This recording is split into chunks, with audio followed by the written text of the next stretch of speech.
Good morning everyone. मैं अमित भारद्वाज। आज आपका सब्जेक्ट है metrology and measuring instrument. Chapter name है आपका principle and classification of measuring instrument, मतलब मापन यंत्रों का सिद्धांत एवं वर्गीकरण। इसमें हम सबसे पहले आपके लिए इंट्रोडक्शन देंगे कि मापन यंत्र होते क्या हैं, इनमें गुण कौन कौन से होते हैं। तो मापन यंत्र वे होते हैं जो किसी भी माप को मापने के काम आते हैं। अच्छा, इसमें जो गुण होते हैं वो गुण होते हैं हमारे सूक्ष्मता का, कि मतलब कम से कम कितनी माप सकता है। एक्यूरेसी का, कितनी एक्यूरेट माप को माप रहा है। रिपीटेबिलिटी, मतलब जो माप हम माप रहे हैं, जो हम माप रहे हैं वो बार बार वही माप आनी चाहिए। तो ये उसका एक गुण होता है मापन यंत्र का। सेंसिटिविटी, जो भी माप को हम माप रहे हैं वो कितनी जल्दी उसको सेंस कर रहा है। तो ये गुण हमारे, ये वाले गुण सूक्ष्मता, यथार्थता, रिपीटेबिलिटी, सेंसिबिलिटी, ये मेजरिंग इंस्ट्रूमेंटों के गुण होती है। ये प्रत्येक मेजरिंग इंस्ट्रूमेंट में गुण होनी चाहिए। कुछ प्रोसेस हमारे ऐसे होते हैं जैसे ग्राइंडिंग है, लेपिंग है, कि इसमें ग्राइंडिंग, लेपिंग इत्यादि में टॉलरेंस कुछ माइक्रोन तक रखा जाता है। तो इस प्रकार के मेजरिंग इंस्ट्रूमेंट में जो ग्राइंडिंग लेपिंग का मापन कर रहे हैं, जिसमें टॉलरेंस हमारी कुछ माइक्रोन तक रखी जाती है, तो इस प्रकार के मेजरिंग इंस्ट्रूमेंटों में मेजरिंग इंस्ट्रूमेंट का जो डिजाइन होना चाहिए वो सूक्ष्म संवेदन को पढ़ने लायक होना चाहिए। अब सूक्ष्म संवेदन को पढ़ने के लिए, सूक्ष्म संवेदन माइक्रोन में आसानी से तो पढ़ा नहीं जा सकता है, तो उसमें किसी भी स्केल पर पढ़ने के लिए हम उसको आवर्धित कर देते हैं, मतलब जूम करके दिखा देते हैं। उस आवर्धन क्षमता को बढ़ाने के लिए हम आवर्धन विधियों का प्रयोग करते हैं। आवर्धन विधियों का प्रयोग करने के लिए जो हम आवर्धन विधियों का प्रयोग करते हैं, आवर्धन विधियों के आधार पर, on the basis of magnification method के आधार पर मेजरिंग इंस्ट्रूमेंटों का हमने वर्गीकरण भी किया है। तो जो मैकेनिकल मेजरिंग इंस्ट्रूमेंट होते हैं आवर्धन विधियों के आधार पर, वो होते हैं हमारा मैकेनिकल मेजरिंग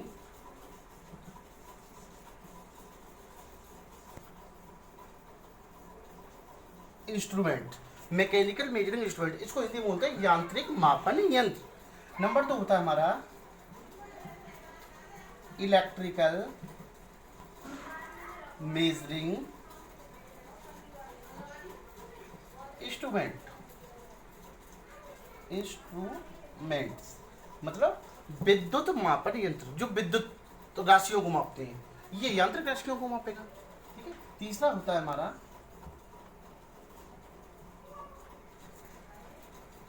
ऑप्टिकल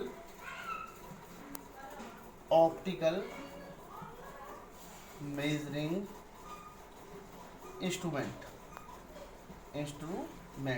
ये प्रकाशीय मापन यंत्र होते हैं जो प्रकाश की चाल वगैरह को मापते हैं। चौथा होता है हमारा हाइड्रोलिक मेजरिंग इंस्ट्रूमेंट, द्रवीय मापन यंत्र। और लास्ट, क्योंकि 5 प्रकार के होते हैं, और लास्ट होता है हमारा न्यूमेटिक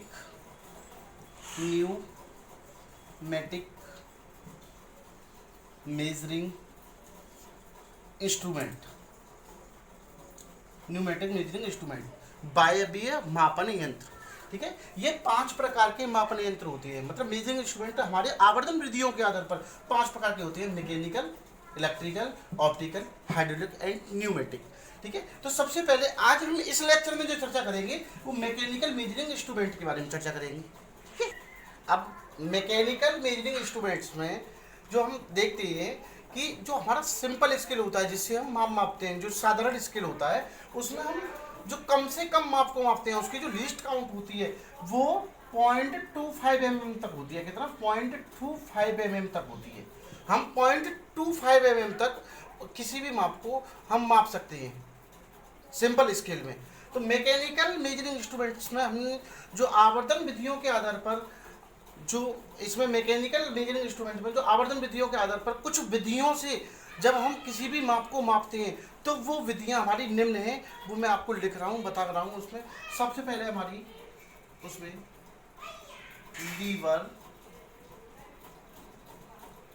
लीवर मेथड, सबसे पहले लीवर मेथड। नंबर 2 है उसमें वर्नियर मेथड, वर्नियर मेथड। और नंबर 3 है हमारा कंपाउंड गियर मेथड। नंबर 4 है हमारा screw and screw nut method, nut method. और नंबर 5 है आपका हेलिकल स्ट्रिप मेथड। सबसे पहले मैं दोबारा बता देता हूँ आपके लिए। मेजरिंग इंस्ट्रूमेंट्स जो है हमारी mechanical, electrical, optical, hydraulic and pneumatic आवर्धन विधियों के आधार पर होते हैं। इसमें सबसे पहले हमने इसको पढ़ रहे हैं हम अभी, mechanical measuring instrument. Mechanical measuring instrument simple scale की तरह जो हम बात करते हैं वो भी मैकेनिकल मेजरिंग इंस्ट्रूमेंट्स में ही आता है। तो आवर्धन विधियों के आधार पर जो विधियाँ होती हैं, इसमें भी मैकेनिकल मेजरिंग इंस्ट्रूमेंट में भी कई सारी विधियों से हम किसी भी माप को मापते हैं। इसमें लीवर मेथड है, उत्तोलक विधि हिंदी में बोलते हैं इसको। वर्नियर मेथड है, वर्नियर कैलिपर के द्वारा इसमें माप को मापा जाता है। कंपाउंड गियर मेथड है, कंपाउंड गियर के थ्रू इसमें माप को मापते हैं। Screw and screw nut, micrometer वगैरह जो होते हैं। और हेलिकल स्ट्रिप मतलब स्प्रिंग्स के द्वारा हम किसी भी माप को मापते हैं। तो सबसे पहले हम इसमें भी हम लीवर मेथड को आज पढ़ेंगे। तो जैसे मैकेनिकल मेजरिंग इंस्ट्रूमेंट में हमने पांच विधियों को पढ़ा है। Lever method, vernier method, compound gear method, screw and screw nut method और हेलिकल स्ट्रिप मेथड। तो सबसे पहले हम लीवर मेथड के बारे में चर्चा कर रहे हैं। यहाँ पर लीवर मेथड क्या है? उत्तोलक विधि। उत्तोलक विधि में हम यहाँ पर एक उत्तोलक को दिखाते हैं जिसमें एक छोटी भुजा होती है उत्तोलक की। जैसे इसकी ये है छोटी भुजा, इसकी जो लंबाई है वो है R1, यहाँ से लेके यहाँ तक ये कितनी दूरी है? R1 है ना। जो बड़ी भुजा होती है, बड़ी भुजा की लंबाई R2, जैसे इसकी भी R2 है, इसकी भी R2 है। यहाँ से यहाँ तक, यहाँ से इधर इधर की R1 है और यहाँ से इधर इधर की दोनों की इसकी R2 है। तो आवर्धन विधि के अनुसार हम इसमें किसी भी वस्तु को किस प्रकार मापते हैं। मान के चलो जो मापने वाली वस्तु है वो यहाँ से यहाँ तक हमको कोई भी वस्तु मापनी है, मतलब कितने एरिया में? ये वाला एरिया सिर्फ हमको ये मापना है। यहाँ पर मापने के लिए मान के चलिए, माना कि ये दूरी हमारी L1 है जो माप रहे हैं। ये मान लिया कि ये L1 है हमारी। अब L1 दूरी को मापने के लिए ये तो हमारा फिक्स रहता है। यहाँ पर ये 0 पॉइंट है, ये कैलिब्रेटेड स्केल है जो यहाँ पर जूम करके दिखाया जाएगा, आवर्धित करके दिखाया जाएगा। अब यहाँ पर क्या है कि ये जो बड़ी भुजा है उत्तोलक की, जो लीवर की बड़ी भुजा है R2 जो दूरी की है, ये एक भुजा तो ये है और दूसरी भुजा ये है। अब इसमें क्या है कि ये जो दूरी है ये तो 0 में फिक्स कर दी। अब जैसे जैसे हम इसको देखो आगे बढ़ाएंगे तो ये भी ऊपर ऊपर चढ़ेगा। मान के चलो ये थीटा कोण पर हमारा, ये थीटा कोण पर, ये दोनों थीटा या एकांतर कोण है, आमने सामने के कोण है, तो ये थीटा कोण होंगे। थीटा कोण पर मान के चलोगे ये थीटा कोण पर हमारा ये L1 दूरी हमको निश्चित की जाती है कि इतनी दूरी है। यहाँ पर मापने के लिए हमने देखा कि यहाँ पर जो ये दूरी निकल के आई, ये मान लिया कि ये भी हमारी L2 है। क्या है? L2 है। ये आवर्धित करके दिखा रही है इस दूरी को। क्या है? ये आवर्धित करके दिखा रही है इस दूरी को, लेकिन एक्चुअल दूरी क्या है जो मापनी है हमारे लिए? L1। ओके, तो सबसे पहले हमको ये देखना पड़ेगा इसमें कि जो ये हमारी L1 दूरी जो निकल के आई है, क्या है? जो L1 दूरी निकल के आई है वो कितनी है? तो सबसे पहले हम यहाँ पर चर्चा करेंगे कि देखिए जो होता है, जो आवर्धन क्षमता होती है, आवर्धन क्षमता, उत्तोलक की जो आवर्धन क्षमता होती है वो होती है पैमाने द्वारा लिया गया पाठ्यांक अपॉन पैमाने द्वारा लिया गया पाठ्यांक अपॉन छोटी भुजा द्वारा लिया गया पाठ्यांक, छोटी भुजा द्वारा लिया गया पाठ्यांक। ठीक है, पैमाने द्वारा लिया गया पाठ्यांक कितना भैया? L2 L2 ध्यान देने की बात है यहाँ पे। पैमाने द्वारा पाठ्यांक लिया गया है L2। अच्छा, छोटी भुजा द्वारा पाठ्यांक कितना लिया गया है L1। यदि हम इसको और हिसाब से देखें तो हमारा हम जानते हैं कि कोण बराबर होता है चाप बटे त्रिज्या। क्या होता है? कोण बराबर चाप बटे त्रिज्या। ये दोनों चाप ही तो निकल के आ रहा है, कोण ये है, त्रिज्या हमारी ये हो जाएगी इसमें। तो कोण आ रहा हमारा कितना? थीटा। ओके, चाप इसमें यदि इसमें देखा जाए तो चाप कितना आ रहा है? L2 तो आ रहा है चाप। अच्छा, त्रिज्या कितनी आ रही है? त्रिज्या तो यही होगी R2। यहाँ पे अगर इस बीच में देखा जाए तो R2। यहाँ से L2 की दूरी जो निकालेंगे तो L2 इक्वल टू क्या निकल के आएगा यहाँ से? L2 बराबर R2 थीटा। तो L2 की जगह पे क्या रख देंगे? R2 theta. R2 ये दूरी है, बड़ी भुजा की लंबाई, और थीटा एंगल है इसका, अपॉन ऐसी L1 का निकालेंगे तो L1 का भी ऐसी निकलेगा, R1 थीटा। R1 थीटा निकलेगा इसका, R1 theta upon R2 theta. इसका मतलब सीधा सा है कि थीटा से थीटा दोनों बराबर है, ये कट जाएंगे। कितना बचेगा आवर्धन क्षमता इसकी?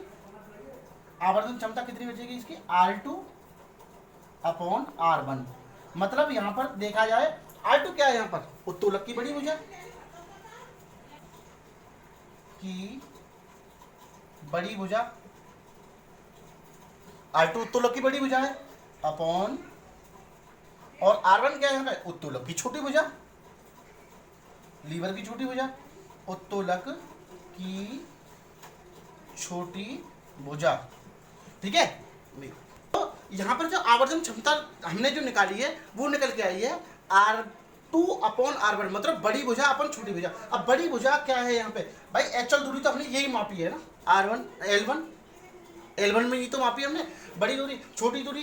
तो हमने इसको, क्योंकि हम इसको छोटी सी दूरी को हम आसानी से माप नहीं सकते थे, इसलिए हमने यहाँ पर आवर्धित करके, एक तरह से जैसे हम फोटो में जूम करके दिखा देते हैं ना किसी भी चीज़ को, ऐसे हमने छोटी सी जो लेंथ थी जो हम माप नहीं सकते थे वो हमने यहाँ पर जूम करके देख ली, और जूम करके हमको प्राप्त हो गई ये लंबाई L1। और L1 की दूरी हमने अभी निकाल ली थी। L1 क्या होता है हमारा? R1 theta.